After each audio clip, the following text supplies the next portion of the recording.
and then it actually is changing the terrain and raising up this necropolis that's spreading out across the world. And it's going to lead to like a big end boss encounter eventually. So the idea is you're not ready for it now. Go do your other stuff, but come back before it destroys your town, takes over the world. Things get really bad, but that's part of the fun, right? Like dynamic world, everything is changing all the time. It's really interactive. There's you're never really just safe and normal. Like everything can change at any point. And yeah, it's worth reiterating. Like the world is persistent, right? You come back to the world. If someone blew chunks in the world, those chunks are going to be there. If you dig a hole and the water flows somewhere, it's all physically simulated. That exists sort of permanent effect in the world, and the world can change dynamically on its own. It can evolve. Um, Holes can, be filled in with vegetation over time or whatever. When you get set on fire, you can go jump in the water and it'll put out the fire. And when you go in the water, you become wet, and that gives you resistances against fire, but vulnerabilities to cold. There's just tons of these elemental interactions. We keep adding more as time goes on. But yeah, we just want that game to be super dynamic and with a lot of these emergent interactions. One of the questions came up here about glyphs, the reprise. So maybe you missed it. He put a mod point into the glyph lunge, and that gives him the chance of getting a reprise every time he unleashes a combo. I almost got killed by that tyrant again. Those guys are scary.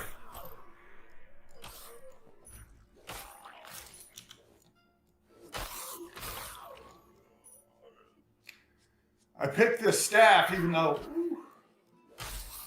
it is doesn't have an elemental effect, but it's just got a very high attack, and I know it's very good for combat, so kill things faster.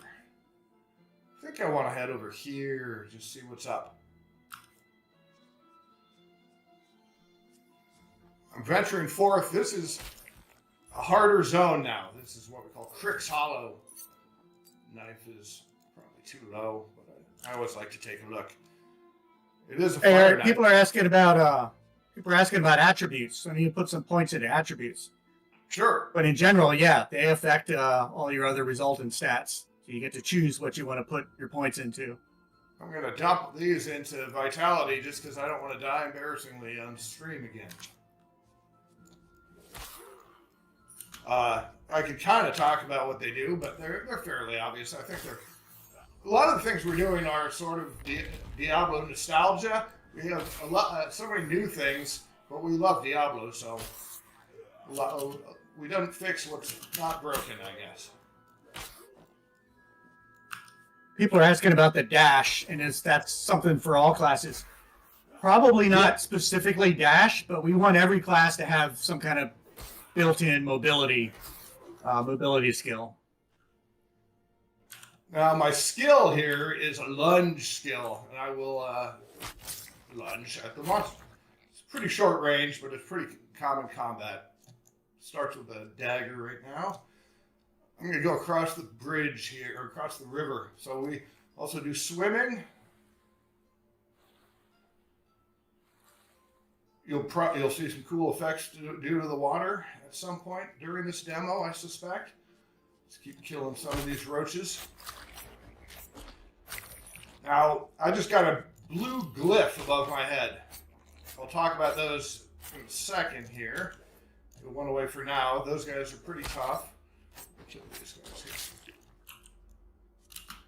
There's a lot of bogeys over there, and then one of them's alerted on me. These spearmen can be tough early on. All right, I got that second glyph. This is the witch's main one of their main magic lines is this glyph magic. Once I build up 3 glyphs like this, I can release them. Uh-oh, I've got to figure out how. Release them. A nice little combo. Combo usually kills a bunch of monsters. Depending on which glyphs I generate, which are random, I can do different effects for that glyph combo. So the Witch is all about building glyphs and releasing the combos. Excited about like day and night actually meaning something. I don't think it's quite ticked over yet, but pretty soon you'll see these daytime monsters. Do what? The music will change when. Yeah.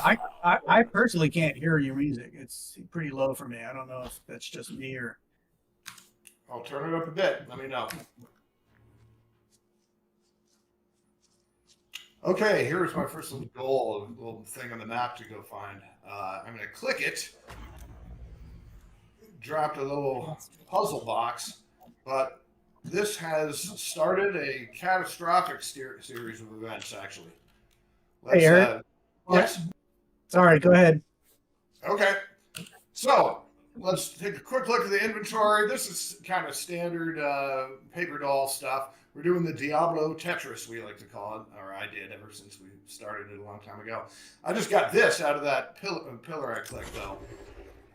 And gives me a tome that's going to give me an option point here. This, Peter, you can talk to him about what the box is there. I think I like dexterity. Sure, I'll talk about the box and tomes. I mean, everyone who's used the Hereditary Cube remembers crafting in the field. That's something that we want to be able to do in our game. So it doesn't occupy inventory. You'll notice that once he used it, he can now just bring up that box with the B. And you'll be able to do things like combine gems and do other field crafting in there. The other thing he got was a tome, and that's something that is 8 players of Diablo 1 you kind of remember. You got permanent upgrades like skill books and elixirs. He got a tome that gave him an option point, and those are really handy to find because they augment your character as intrinsic without taking up an inventory slot. So every time I find one of those, they feel absolutely great to use. Ooh, it's nighttime. Undead are coming. Oh, for later. Right now, he's got to find them in order to heal himself. Found that guy. This is going to help actually. Cold imbued staff. Let's see. That's better. A little dash distance. I like that one better. And do we want to socket these? Nothing that good, so I'm going to not socket anything quite yet. Every single monster has a bunch of unique drops, which makes grinding interesting. People that are familiar with Grim Dawn, you know that monster infrequence, of course, something like Castlevania Symphony of Night, where you have specific monsters having specific drops, and so you can grind those. And these are base items, so you can, for example, the Bramble Husk can drop a Bramble Staff that has a chance to entangle as a base item. You can find legendary versions of that, rare, unique, whatever, like this connected network if you want. And so, but fully multiplayer, server-based, server authoritative, persistent. Like if you build a city in your world, it's there, until it gets destroyed by like a volcano or something, or other people, right? If we allow that. PvP. Peter, this is PvP. Like, sorry, just real quick. Yeah, go for it. If you start a world, you'll be able to set the option of whether or not how PvP works. So we've got the father of rune words here, and here's the question: will there be rune words? Yeah, we're gonna have a lot of these socketables. There's gonna be runes. We plan on having something in the way of rune words. Wasn't super happy with the way rune words turned out in D2. I think I learned a lot from their implementation. We'll do it better this time, I'm sure. But there's something really different about runes too that we're planning on doing, which is that runes work differently for different classes, and that gives them a better chance of having use, right? Because one class, for example, the witch, can tattoo runes into her body and modify her skills using runes, which is something that other classes and that gives the economy a chance to have different uses for all these runes. So even if like a particular rune isn't useful for you, it might be useful for a different class. Okay, first dungeon, I guess we've gotten to. Someone wants to talk about that, maybe? What is there to say about dungeons? I mean, there's dungeons, right, in the game. They're randomly generated, procedurally generated. There's all sorts of ones. This is the lava. This is obviously some sort of lava tunnel dungeon. There's ember ghouls in there. They don't follow the day-night cycle. So, like, if you're out in the wilderness and night falls, you can sometimes duck into a dungeon and wait out the night. So that's kind of an interesting thing about dungeons.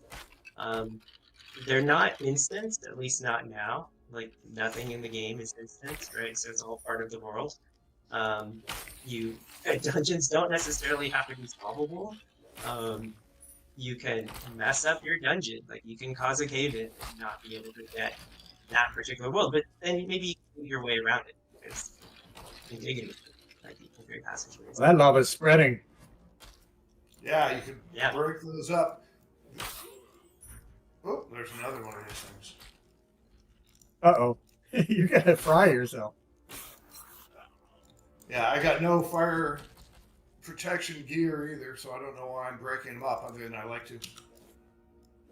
And you elemental attacks. That's the idea, that, you'll be able to use your ice spells or, water summoning spells. We don't have that yet, but that's the goal behind all this. It's like elemental, procedural, dynamic worlds and the skills. The more I play this game and, we all play this game, and then we go back and play, some other ARPG, it's just shocking how linear and constrained those games feel. I've gotten used to personally, like being able to pretty much go different places and go wherever you want, and kind of something's in your way, you can blow it up, or just expecting like weird, crazy stuff to happen in your world. Like somebody was asking, can NPCs die? Well, obviously there's gameplay issues around that we have to factor in, but villains don't mind if you mess up your world. And then the idea is you got to figure out a way to deal with that. Nothing's, the training wheels are off. We're not holding your hand here. Certainly want to always create a way that you have a way to deal with everything.